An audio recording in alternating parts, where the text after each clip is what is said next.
La protection judiciaire de la jeunesse Alpes-Vaucluse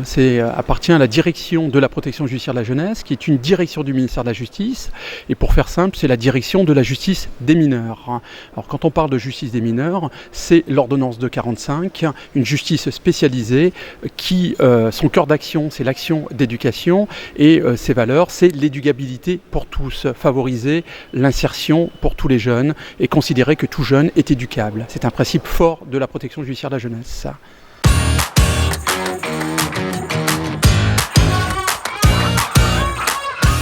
Défendre la laïcité, c'est d'abord le cœur de métier de la protection judiciaire de la jeunesse, l'action éducative. Dans l'action éducative, il y a éduquer. Éduquer, on se doit d'apporter des réponses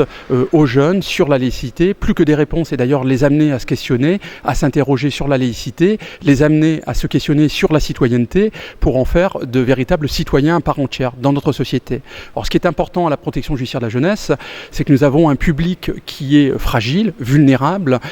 et qui a tendance à se replier sur soi et donc un peu sur une idée qui est contraire aux valeurs de la République et contraire peut-être à cette idée de laïcité qui prône le vivre ensemble et les valeurs communes. Alors on a souvent affaire à des jeunes qui réduisent la liberté à des droits individuels et non collectifs. Il est important pour nous de rappeler justement que le vivre ensemble à laïcité, c'est permettre justement de vivre tous ensemble autour de valeurs communes. Donc c'est un enjeu vraiment prioritaire pour la PJJ et prioritaire pour nos professionnels.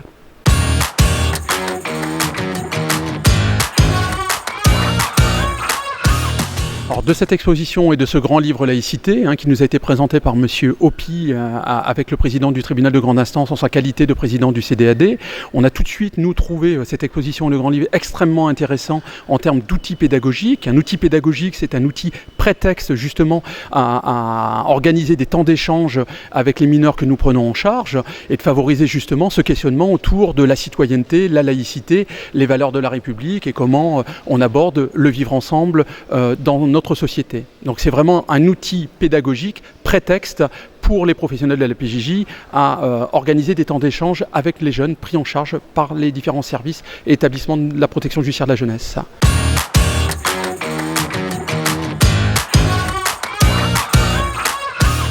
Ce qui a été arrêté avec le procureur de la République et le président du TGI de grande instance d'Avignon, c'est de laisser jusque fin janvier cette exposition au sein de la salle des pas perdus du tribunal et dans un second temps de la faire tourner sur tout le département de Vaucluse, alors à la fois directement dans nos services et établissements de la protection judiciaire de la jeunesse, mais en la mettant à la disposition des établissements scolaires et éducation nationale, des mairies qui souhaiteraient en faire la demande, bien évidemment de la prévention spécialisée, des centres sociaux, en fait tous les acteurs sur le département de Vaucluse qui ont à rencontrer la jeunesse et donc de favoriser la mise à disposition de cette exposition pour qu'elle puisse profiter à un plus grand nombre de jeunes sur ce beau département de Vaucluse.